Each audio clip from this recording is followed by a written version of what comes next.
Fala, meus amigos e amigas corintianos, estamos aqui novamente trazendo mais um vídeo no canal com as últimas informações do Timão neste sábado, dia de Corinthians no Campeonato Brasileiro contra a equipe do Atlético Mineiro lá em BH. Estou trazendo um corte com as últimas informações do Timão. Se inscreva no canal, deixa seu like, seu comentário e vamos aí para o vídeo. Time do Corinthians, mas também é um ambiente conturbado fora de campo, né? Falamos isso com frequência.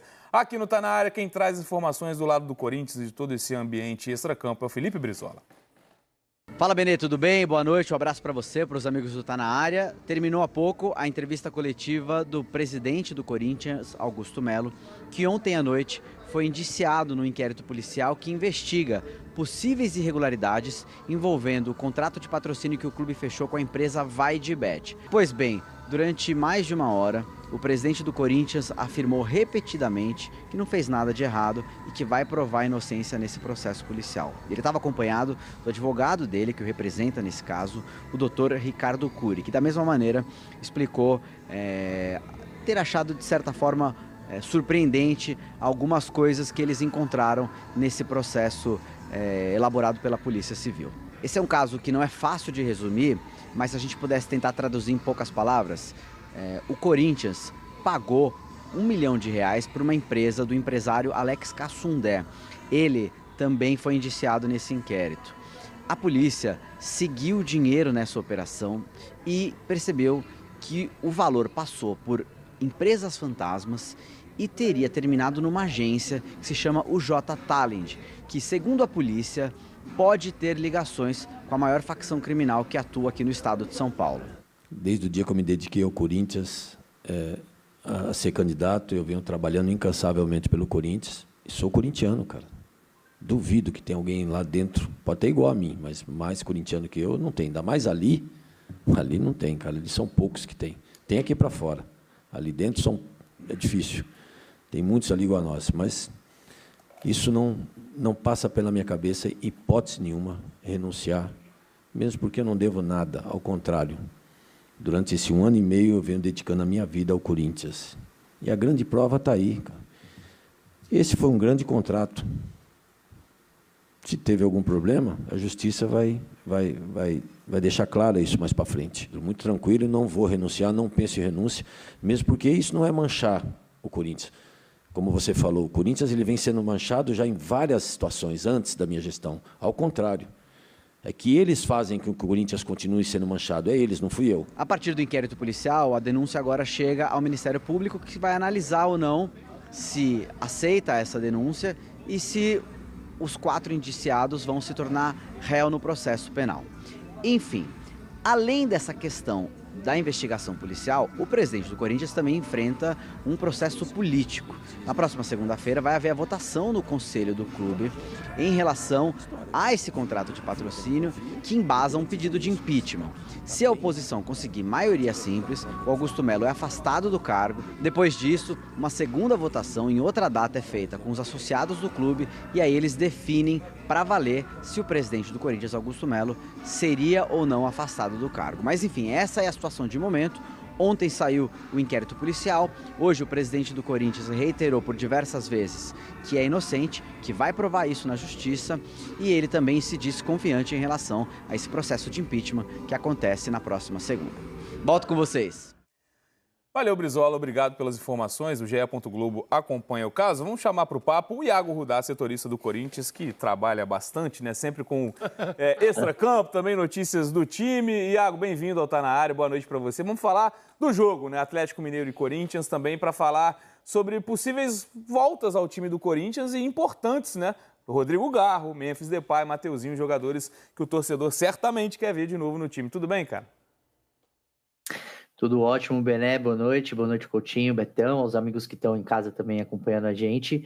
Olha, de fato, o Corinthians pode ter até 3 novidades, né? O Rodrigo Garro está relacionado pela primeira vez para um jogo da equipe desde o dia 27 de março, quando aconteceu a final do Campeonato Paulista, né? O Corinthians foi o vencedor desse ano, ao superar o Palmeiras lá na Neoquímica Arena.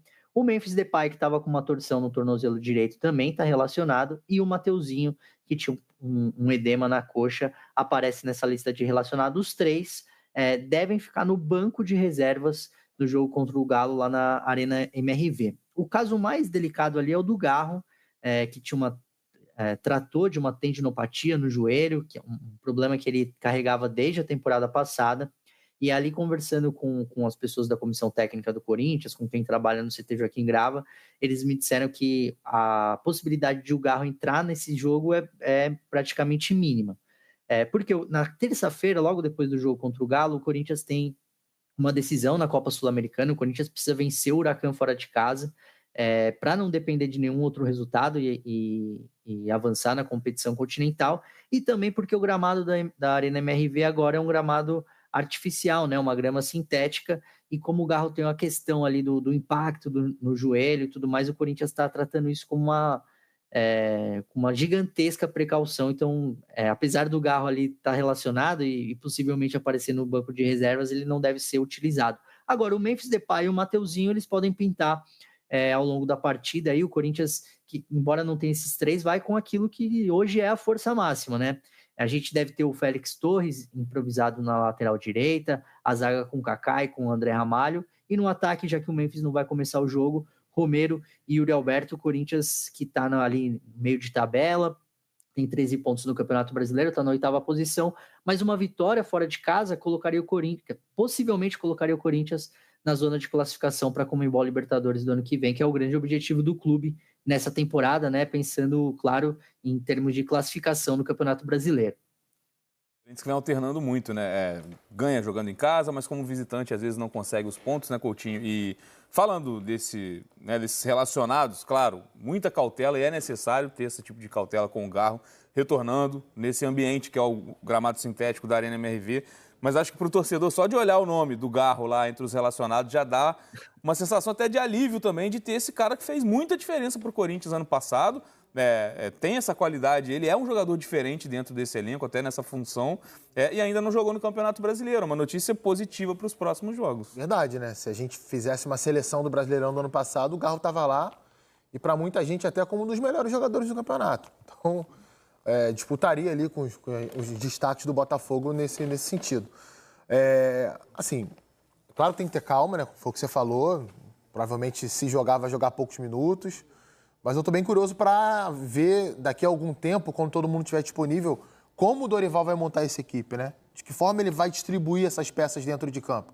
A solução encontrada pelo Ramon Dias no ano passado foi montar um losango de meio campo com Memphis e Yuri com dupla de ataque e o Garro como o jogador mais adiantado desse losango. Mas isso causou um desequilíbrio defensivo muito grande. O Dorival tem essa expertise do losango no Flamengo, em 2022, né, em que ele fazia algumas coisas diferentes ali do Ramon Dias, principalmente no momento defensivo. Não sei se ele vai repetir isso no Corinthians. Os jogadores estarão dispostos a fazer alguns sacrifícios ali, sobretudo os jogadores de frente, para que o time não fique tão desequilibrado no momento defensivo. Mas é uma partida importante para o Corinthians, né? Não só para o Corinthians, para o Atlético também. Equipes que estão ali próximas da metade da tabela, né? A gente pode colocar assim, não estão no pelotão de frente ainda do Campeonato Brasileiro e precisam pontuar para ter um pouco mais de tranquilidade e desenvolver a equipe. O caso do Corinthians não é tão diferente disso. Realmente é um cenário muito irregular do time do Corinthians, que também é natural. Trocou trabalho, parece repetitivo, né? Dá para gravar e falar a mesma coisa dos times que a gente estava falando anteriormente. Mas é a roda do futebol brasileiro. Ela funciona assim, a maioria dos clubes se planeja mal, tem pessoas incapazes para tocar o futebol, não conseguem fazer avaliações que têm que ser feitas lá no início do ano e sustentar uma crise, entender por que acontece uma crise, para você dar continuidade a um trabalho ou interromper esse trabalho antes de chegar nesse período da temporada em que os treinadores têm mais dificuldade para fazer o time desenvolver. Betão, ter esses jogadores à disposição, principalmente Memphis e Garro, muda o patamar também do elenco desse time do Corinthians à disposição para uma partida, né? Total. Agora, recentemente, a gente fez um primeiro jogo do Corinthians. A última rodada foi Corinthians e... Santos. A última foi Corinthians e Santos. Foi empate, né? Foi 1-0 Corinthians. Foi 1-0 Corinthians. Foi 1-0 Corinthians. Mas um jogo assim, que o Corinthians depende demais desses caras, né? Sem o Garro, já é algo assim, porque o Coronado não consegue fazer a vez de Garro na armação, o time não ganha essa força vindo de trás, ali, essa bola vertical. O Coronado ele abre para os lados, ele acaba fazendo um dos lados e não articula nada. E no jogo passado não tinha o Memphis também, aí pior ainda, né? O Memphis ele até é um parceiro que potencializa o Yuri Alberto, né? Ali mais próximo dele. na vez quando o Memphis estava com o Ramon Dias, ele reclamava, até que foi aquela reclamação depois do Paulista, né? De que se sacrificava, ficava longe do gol. Quando chega agora o Dorival, tenta mudar isso. Mas sem esses 2 jogadores, o Corinthians... Isso e o Corinthians e o Dorival tem que estudar. Nós tem uma janela chegando, condição de grande, a gente vê o Corinthians nas páginas de crise, dívida imensa. Mas, assim, sem esses 2 jogadores, o Corinthians não consegue andar.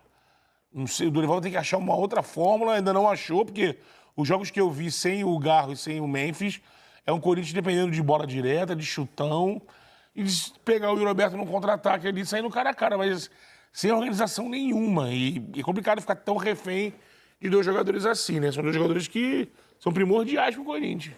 Sem dúvida. Tem um detalhe rapidinho. O segundo tempo do jogo contra o Santos, para mim, mostrou um caminho daquilo que o Dorival pode fazer para ter um Corinthians mais criativo sem esses 2 jogadores, né? Não sei durante quanto tempo isso vai perdurar. Eles estão voltando, então a gente tem que ver como é que eles vão voltar. Mas o que o Dorival faz? Ele começa com o Coronado pela esquerda, no segundo tempo ele traz o Coronado para dentro para jogar próximo do Yuri Alberto. Aí o Coronado consegue participar mais do jogo e é menos exigido defensivamente, não tem que descer com o lateral. O Breno Bidon faz isso para ele e, ao mesmo tempo, que é um jogador mais jovem, um jogador que tem mais dinâmica, consegue também, quando o Corinthians tem a bola, se aproximar do Coronado por dentro, o Carrilho, que no primeiro tempo estava muito restrito ao lado direito, passa a trabalhar mais por dentro também, então você passava a ter ali uma reunião de jogadores mais talentosos, Bidon, Carrilho, Coronado, para aumentar a articulação do time do Corinthians. E a agressividade para marcar no campo de ataque. Né? O Corinthians fez isso no segundo tempo contra o Santos e melhorou. Para minha surpresa, no jogo do meio de semana, a Copa do Brasil contra o Novo Horizontino, o Dorival ele acabou não repetindo essa estratégia, né? Ele fez algumas mexidas no time, mas foi uma equipe muito mais parecida com o primeiro tempo contra o Santos do que no segundo tempo contra o Santos, quando o Corinthians conseguiu melhorar. Mas, assim, faz parte do processo. É um processo ali de construção de equipe em que certamente ele deu prioridade para resolver as questões defensivas. Realmente eram bem... Cara, o Iago pode ajudar a gente, mas não chega a 10 jogos ainda não. E aproveitando para passar a bola... Diga, Iago. Não, são 7 jogos do Dorival. Lembra, no Flamengo ele começa a andar com o time em 2022 no 10º jogo. Ele arruma o Flamengo em 10 rodadas. Né? Iago, aproveitando, né, a gente falou desse lado positivo para o torcedor, né, o retorno desses jogadores, do Garro, do Memphis, mas por outro lado, notícia de agora à noite, início da noite lá no GE. Globo, né, notícia assinada por você e pelo Zé Edgar de Matos, esse interesse do futebol inglês no Yuri Alberto, que é outro pilar desse time, artilheiro desse time e que pode deixar o Corinthians na próxima janela.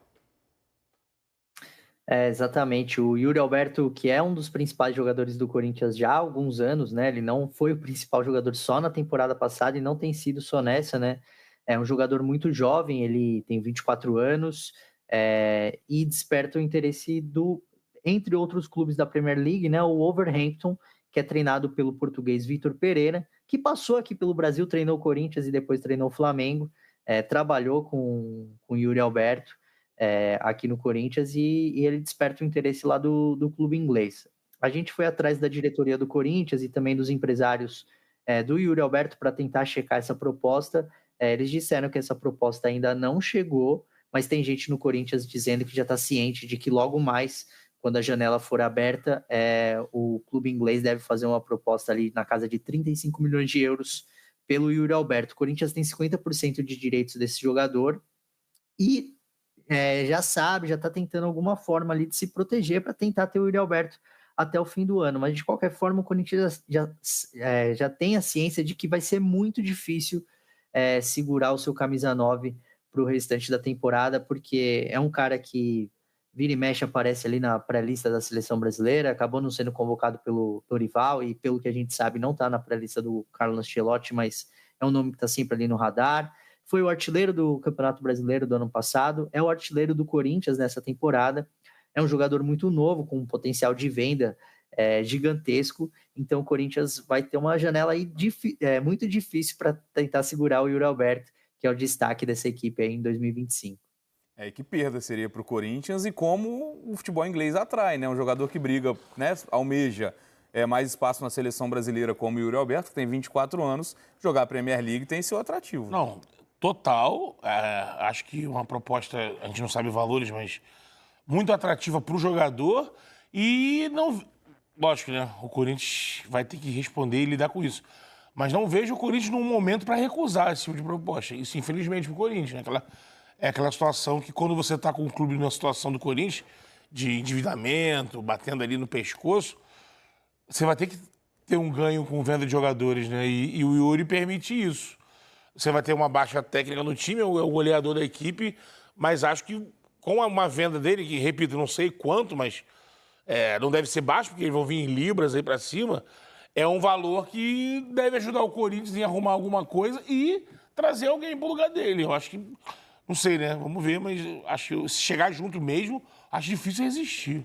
É isso, o Vitor Pereira, que como o Iago lembrou, já trabalhou com o Yuri Alberto aqui no Corinthians, é o técnico, inclusive está bem lá no Wolverhampton, né? Bem. E o Wolverhampton está em vias de vender o Matheus Cunha para o Manchester United. Verdade. Né? Verdade. Não são jogadores exatamente iguais, nem sempre o Matheus Cunha joga de centroavante no Wolverhampton. Faz Tem um 10 outros, ali, né? Um 10, 9. tem lá o Larsen, norueguês, que é reserva do Haaland na seleção norueguesa. Tem o Gonçalo Guedes, joga também no Wolverhampton, às vezes, como centroavante. Mas a gente sabe como é que funciona, né? Às vezes você está perdendo um jogador, você vai no mercado buscar outro. É isso. E o Wolverhampton que tem outros brasileiros também no elenco, que estão no radar da seleção brasileira. O André, João Gomes, Acho que por tudo que sofreu no Corinthians, seria bacana pro Yuri. Um reconhecimento desse, que, rapaz, teve um período aí que o cara foi humilhado, esculachado. Deu a volta por cima, fazendo gols importantes. Pro Corinthians que não seria Para muito esse legal. Corinthians, exatamente. O Corinthians perderia Tirando dinheiro. uma peça muito importante para o time. Iago, muito obrigado pelas informações. E vamos trazer mais algumas informações do próximo adversário do Timão no Campeonato Brasileiro, que será o Atlético Mineiro, lá na Arena MRV, às 21 horas do sábado. Estou trazendo aqui na imagem os últimos 5 jogos do Atlético Mineiro, tanto Copa do Brasil, Brasileirão e a Sul-Americana. Nesses 5 jogos foram 3 vitórias, 1 empate e 1 derrota. O último jogo venceu o Maringá na Arena MRV, pela Copa do Brasil pelo placar de 4-0. O Atlético Mineiro vem numa sequência até interessante, nos últimos 4 jogos não perdeu nenhum jogo. Já o Corinthians também vem numa sequência positiva com 3 vitórias consecutivas. Estou trazendo aqui na imagem os últimos 5 jogos entre Atlético Mineiro e Corinthians. Desses 5 jogos, 2 vitórias do Timão, 2 empates e 1 vitória do Atlético Mineiro, que foi no último jogo pelo Campeonato Brasileiro do ano passado. Já em relação à posição na tabela, o Atlético Mineiro está atrás do Corinthians, porém tem a mesma pontuação. O Corinthians está à frente pelo número de vitórias. Ambas as equipes têm 13 pontos, só que o Corinthians tem 4 vitórias e o Atlético Mineiro tem 3 vitórias. Ou seja, é muito importante o Corinthians sair vencedor, já para não perder a posição para esse rival, possivelmente de Libertadores ou até, quem sabe, de título brasileiro. Enfim, essas são algumas informações aí do Atlético. Se inscreva no canal, deixa seu like, seu comentário e até o próximo vídeo. Valeu!